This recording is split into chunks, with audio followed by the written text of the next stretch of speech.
Alrighty, so the JP patch notes and everything like that just came out, and because I'm a little short on content this week, it's going to be actually going up in the morning, so you may have already seen some of this stuff by the time this actually releases, but nevertheless, I think now more than ever, because they're closing the gap on the JP and global sort of, release schedule, I think it's kind of worth going over some of the new stuff, because obviously we're going to be getting it a little bit sooner than we normally would. So the first Halloween banner is coming up, and it's going to be actually going live on JP tomorrow, because today's Wednesday. And yeah, so they have maintenance on Thursdays, of course. Anyway, so yeah, it is a festival, or not festival, it is a Halloween Matrona, which is pretty interesting as a unit. I don't think that Matrona was really anybody's like top pick by any means, but honestly, it's kind of nice to see some of the side characters and stuff like that get a little bit more, recognition, I guess, get a couple of extra units or something like that. So got a couple of things to go over. She is a red unit, which is pretty interesting. There's a couple of other things here. There's actually a new Halloween furniture set for, I think this is for the new tavern, actually, like the second tavern. I think it's considered like the season 3 tavern or something like that.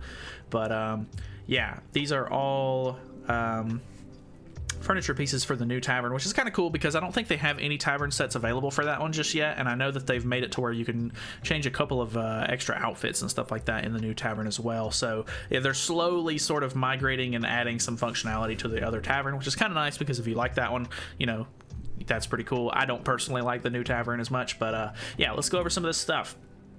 So the banner itself is so close to being fantastic. It really, like, there's just one thing that really destroyed this for me. The new Matrona doesn't seem all that crazy, but she does seem like she's going to be a pretty decent unit for maybe the new bird raid. Because if you don't already know, one of the best units to use for the bird raid at the moment is Blue Derriere, who basically can, her attack card removes buffs, and then she has a stance that basically increases her defense and stuff like that. But her passive doesn't really do much for, the bird team. But if we look at Matrona, her new, like, she basically has the same kit, so she does a taunt and it increases her defense related stats, so she can become pretty tanky and soak up some hits and everything like that. And then her other card is going to cancel buffs, and then I'm assuming it's the same thing as Derriere's, where at level 3 it removes buffs and stances from the enemy, but it does inflict on one enemy, which is pretty standard stuff. Her ultimate is the same as the other Matronas, so inflicts damage equal to 560% of attack on one enemy, decreases skill ranks, and then depletes the ultimate move gauge by the number of skill ranks decreased. That's honestly not going to be super helpful, but I think because it's considered to be the same sort of Matrona as the other one, they kind of had to use the same ultimate there. But the passive is what's kind of interesting here. So for every 1% of the hero's diminished HP, increases all allies' regeneration by 2% at the start of the turn. So basically, it's going to help you out with survival a lot. Like, if she's using stances and stuff like that, taking a lot of damage and everything like that, it's going to increase like your regeneration rate and stuff like that for your other characters as well. So that way they should be able to passively heal up a bit more, which will definitely help you stay in the fight a lot longer. So I don't really know that this is going to be a great unit for like PvP or anything, and it doesn't say that this is strictly for PvE content or anything like that in the in the description for it. So she could potentially be okay in PvP as well. I don't think that she would really do all that great, to be honest, unless they just give some more giant support. I really don't think she's going to have much of a place anywhere in PvP, at least. But yeah, she's kind of interesting, I guess. But anyway, back to the banner. So I was just complaining the other day that they just keep making everything into a 900 or a 600 mileage banner. Luckily, this new Halloween banner is going to be a step-up banner, which is really nice. So apparently you cannot do singles on the banner. I don't know if that was something that that they always did on step up banners or not, but they do say that step up gotcha is only 11 draws, so you can only do multis with the step up banner, I guess, which is kind of interesting. I don't know that they've done that before, or maybe I just haven't been paying attention to it really.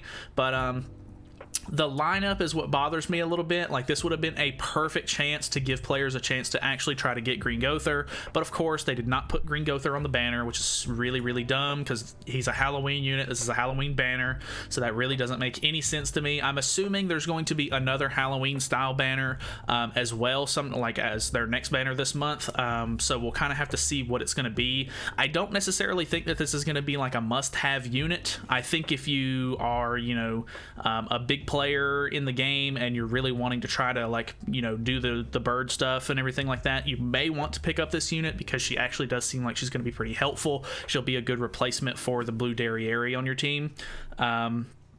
But other than that, I really don't think she's going to have much use anywhere else. Like, I mean, anywhere else, I think that you would be able to just use blue Derriere and just be, you know, fine if you already have her. So I don't necessarily think she's a must-have unit by any means, but yeah, the other lineup or other characters on the lineup are, you have Halloween, Roxy, and Shin.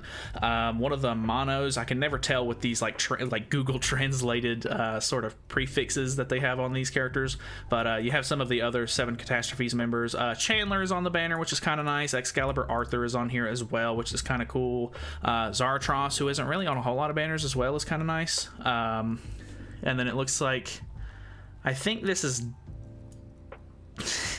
Durdore. I'm pretty sure this is Deldry maybe, and then this one's Death Pierce, I'm pretty sure. So nothing crazy there, honestly. Like, the lineup's not insane. The fact that Excalibur, Arthur, and Chandler are on there is kind of nice, honestly. And if you don't have some of these other Halloween units, is okay.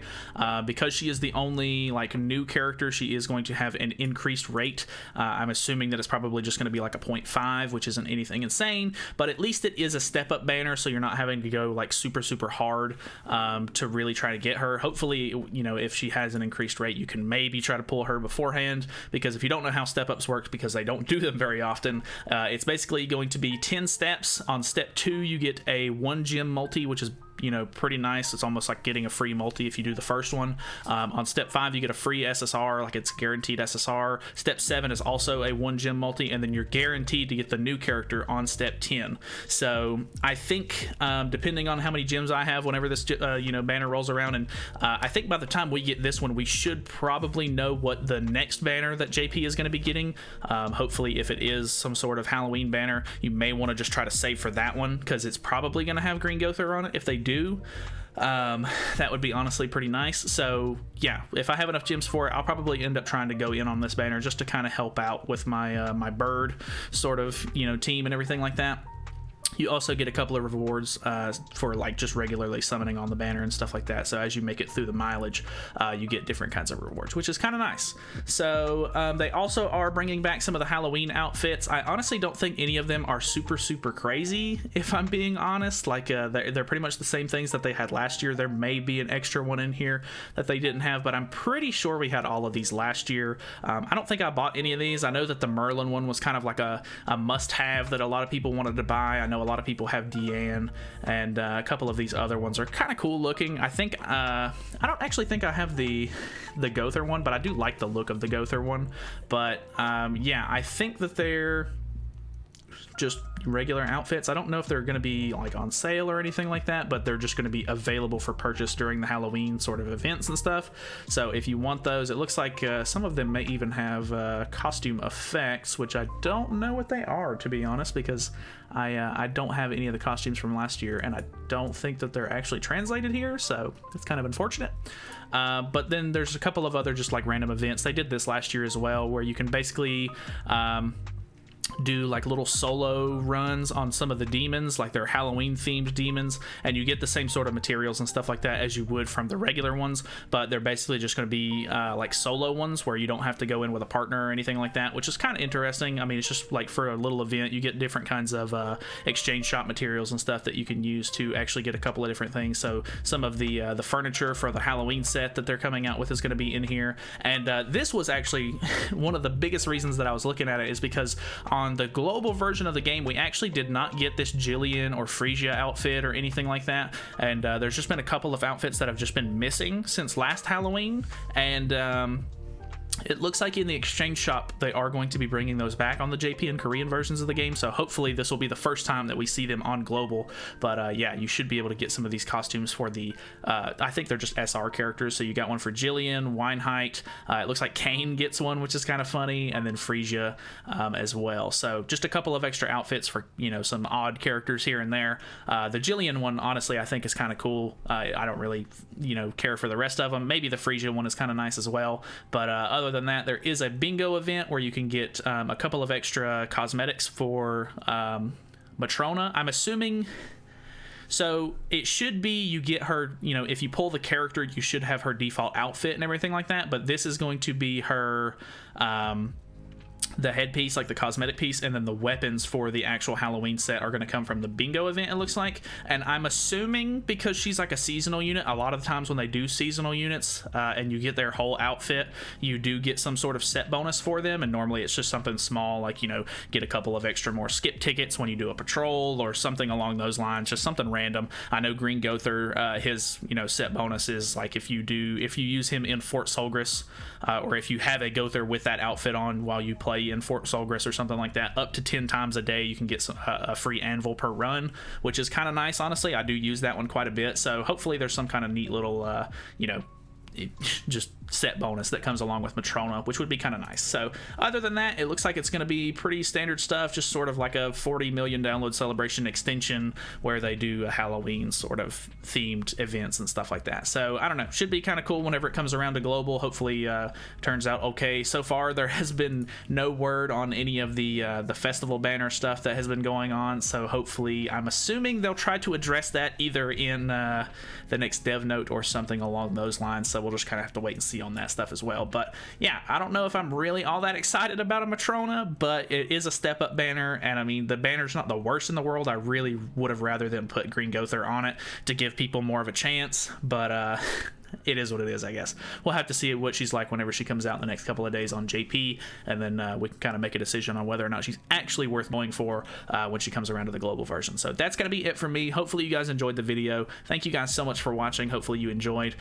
Feel free to subscribe for all that, you know, good stuff in the future, and I will see you guys in the next video. See you then.